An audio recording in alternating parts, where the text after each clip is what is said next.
We live? Are we there? Are we doing it? Yes. Okay, hello Boozeketeers. Tiki King here. Sorry, we're having some technical difficulties. There's some sort of weirdness with the Wi-Fi. And I don't know what it is, but apparently it's pushing us onto low data mode. Whatever that's, I don't know what that entails. I don't know what that's going to mean. I don't know. But we'll push on through because it is Tuesday night, and this is the Cocktales, the Tiki King program, coming to you live on YouTube. Our new home here on YouTube. That's right. I hope some of you have come over from Facebook, where I've been telling you to come over from Facebook to here, and hopefully you're here now. Not there, because if you're there, you can't hear me, and that's pretty much a moot point at that point, in the point that we're at. So hey, what's going on? Well, we're pretty excited here around the old Wicked Wench because tonight is Cryptocus night. It's Cryptocus night. Yeah, 2 weeks ago we did up a bottling of Cryptocus, and we're gonna be sampling it here live on the air and see what comes of it. So Cryptocus, for those of you who know, you're already like, oh, dude, really? Yeah. So like that. But Cryptocus, this is one of our last bottlings. I'll bring it over here.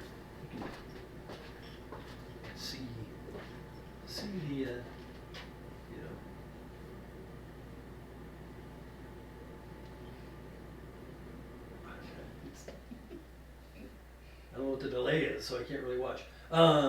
It's a Lithuanian honey liqueur, is what it is.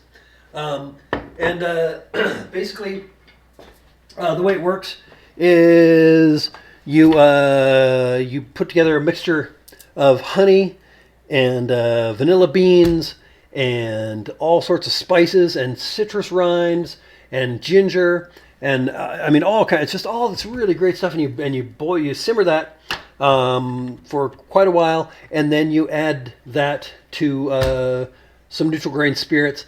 We use here around the Wicked Wench, we use Everclear 190 proof Everclear. So the mix is half and half. So it comes out to one of these here bottles is 95 proof. Mm-hmm. So we have there's so many interesting things about it. One, you can't really see, but there's while it's aging, you age it for a minimum of 2 weeks. It can sit much longer. But during that 2 weeks, it goes from when you boil all the spices and the honey and all the stuff together, and then you strain it, filter it out, and put it in the bottles. You put it in the bottles, and it's this weird sort of just pale yellow color. And there's nothing in it. You can't see nothing in it. It's just this sort of pale yellow liquid. But then as it sits and ages, a couple of things happen. One, it turns this as you can see here, this nice amber color. But it also gets a cloud. It looks like this weird, like fungus cloud in the middle of it that forms, and it floats around in there. And then towards the end of the 2 weeks, it settles down, and it drops down to the bottom. I don't know if you might be able to see the cloud down there at the bottom that's mostly settled. Or the Cryptocus makers call that the gunk, and it's actually really good. This is what the gunk is basically remnants of beeswax,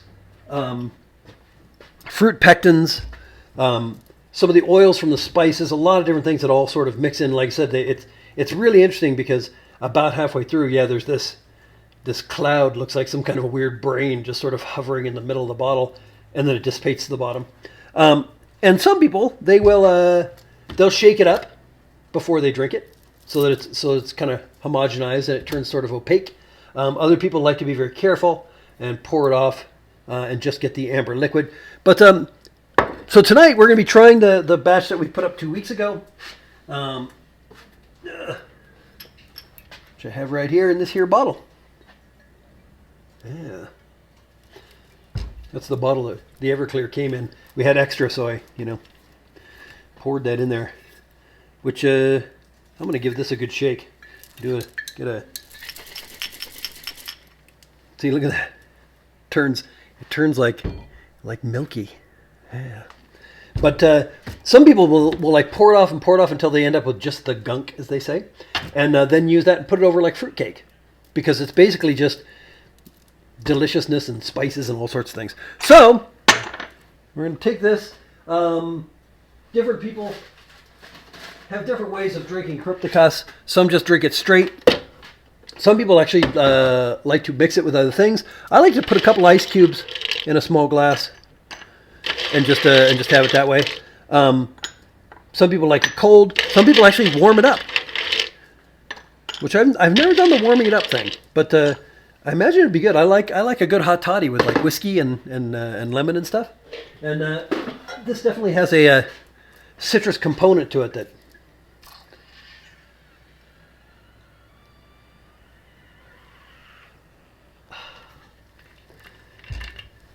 But so here we go. This is our bottling that we just did 2 weeks ago. We're gonna pour samples for us all here and see where we go with this. Because it's a beautiful thing when you first make it. It's really not very good. It's a bit harsh, and for some reason, just as little as 2 weeks, it does its thing. Mellows out. Becomes delicious. You hand that one to our studio audience who participated in the crafting of the Krupnikas, and we'll see where this takes us.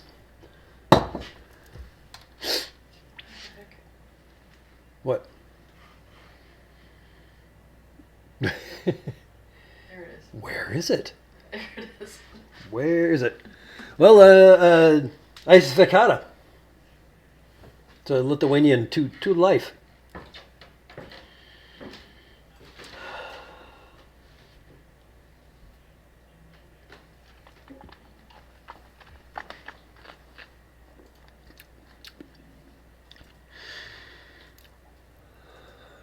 Oh, that's good.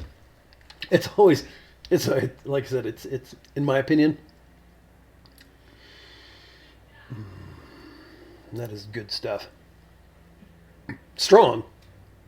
Definitely strong. Maggie's like, I'm not sure if that's good stuff, but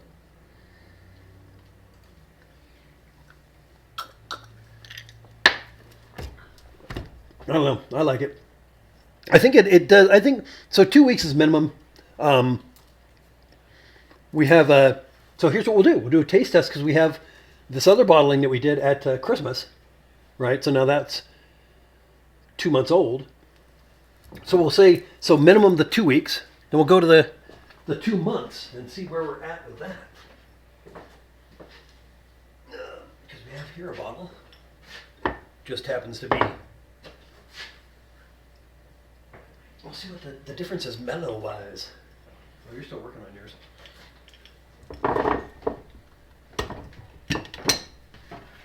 Yeah, it has ice in it. You can just, Oh. you know.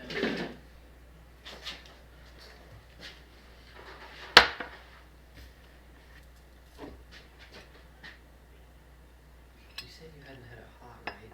Mm-mm. It's really good in black tea. Ah, so in black tea, apparently. Yeah. Very good. And then on over. All right, so now 2 months. 2 weeks to 2 months. We can see where it's gone from there.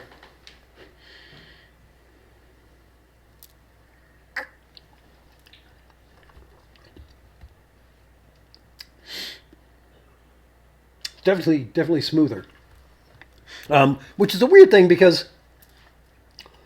it shouldn't.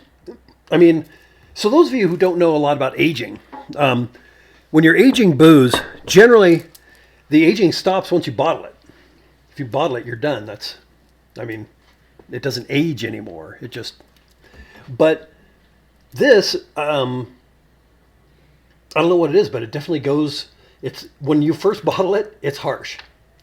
It's like downright not good. But the longer it sits, it doesn't get any weaker. Which that's one of the things with aging is that you get evaporation of alcohols, you get oxidization, you get different things that go on with it. But with this, I'm not sure what it is about the aging process in the bottle that changed it. There's something going on there. Because it's definitely, the older it gets, the more mellow it is. Maybe it's just the flavors. Could be. Maybe it's all the... Flavors, like, get together. Because of the gunk that's in there. Yeah. And the gunk. It gets gunkified. Like the funk. It's the funk of the gunk. I don't know. I like it. It's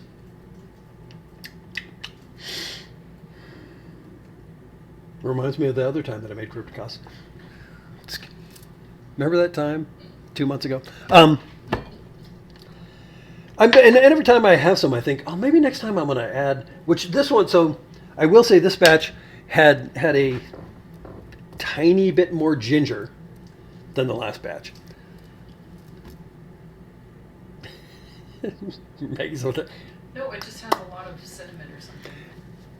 Well, we did change the cinnamon. We went to Mexican cinnamon from. I'm not sure where the other cinnamon we got. Which actually I can. Cinnamon does have a pretty strong component. Yeah. And we did change the cinnamon ratio. Not ratio, the cinnamon type. We went from the small sticks to the larger Mexican variety.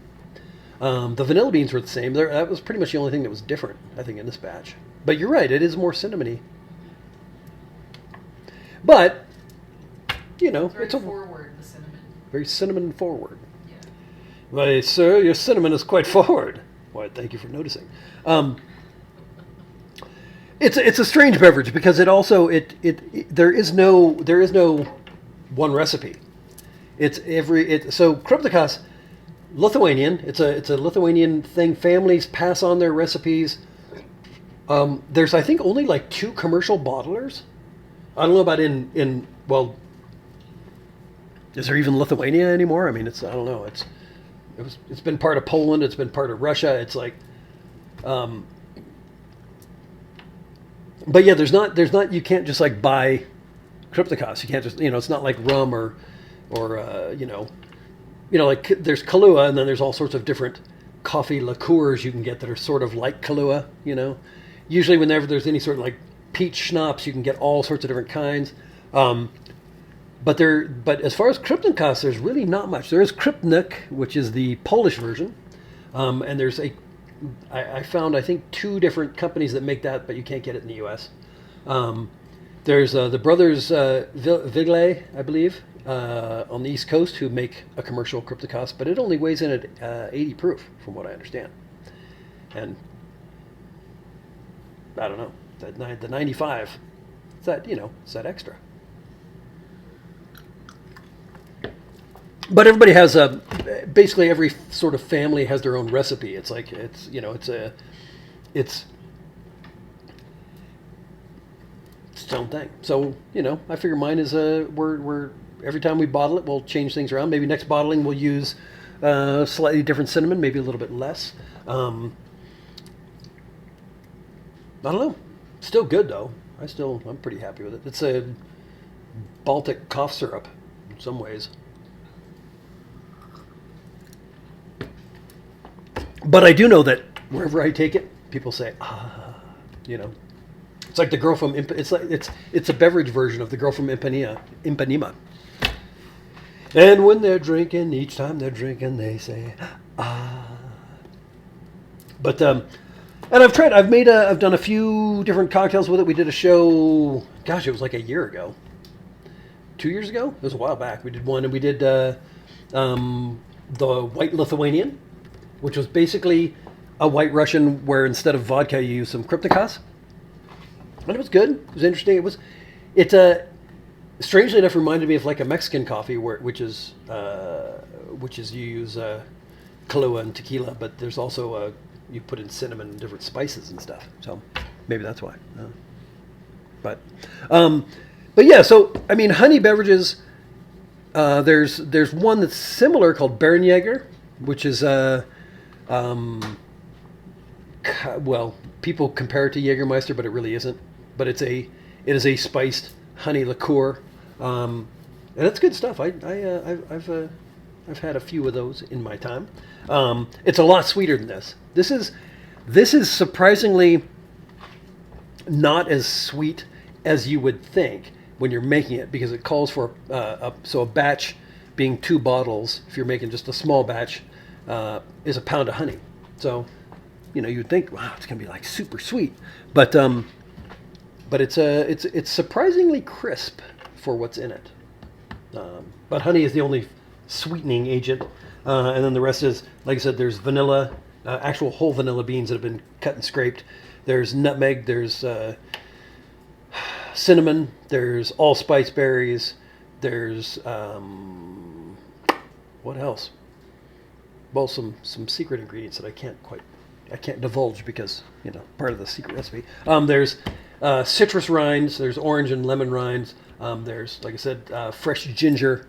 There's a whole bunch of stuff that goes into the pot, and you simmer it down, and then you add the booze and stick it in the bottle, and then let it sit for 2 weeks. You gotta wait. But there's like I said, serve it cold, serve it hot, straight up, over ice, which is what I like. And then in a few different cocktails, there was the Krupnikas, which we did on the show when we did Cryptocus, which was basically, I think it was Bailey's and Irish whiskey and Krupnikas, and it was good. It was I'm not sure that it showcased the Krupnikas particularly, but I think that you're right with the hot tea. If you were feeling a little under the weather, that would bring you above the weather. I think, maybe. I don't know. Worth a try. It's worth, because you figure, what do you do when you're like, yeah, I need some cough medicine here. You take some whiskey and honey and lemon, which this is, booze and honey and lemon and spices. Kind of like if you took some orange spiced tea and added booze to it and honey. Similar, but different. But anyway, so there we go. So we've now had the fresh out of the closet, 2-week-old. We've had the sitting around for a while now, 2-month-old, and then by the time we get on the road, we're gonna have the bottles will be at least 3 months old. So we're gonna, I know, I hear you already. You people who already know, going, you are bringing some of that on tour, right? Yes, I will. And if you're lucky enough to be at the beginning of the tour, you'll get some. And if you're towards the end of the tour, if you're lucky enough to be there the first hour of the first day, you'll get some. Then there will just be Turk or Boozeketeer Amy, like, sucking on the dregs of the bottle. Because,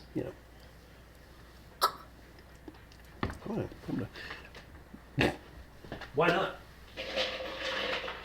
I made this stuff. I can drink it. Ding. Yeah, I'm gonna go with the age. I'm gonna go with the aged stuff. But it does pack a bit of a wallop. Like I said, 95 proof. It's slightly stout. And I'll tell you, I've seen it knock a grown man to his very chair.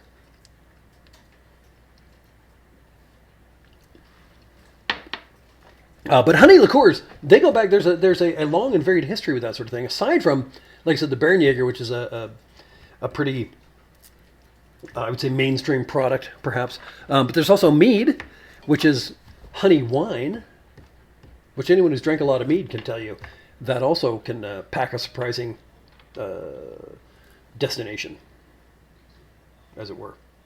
It's the oldest hangover in the world, as one of the wicked tinkers found out.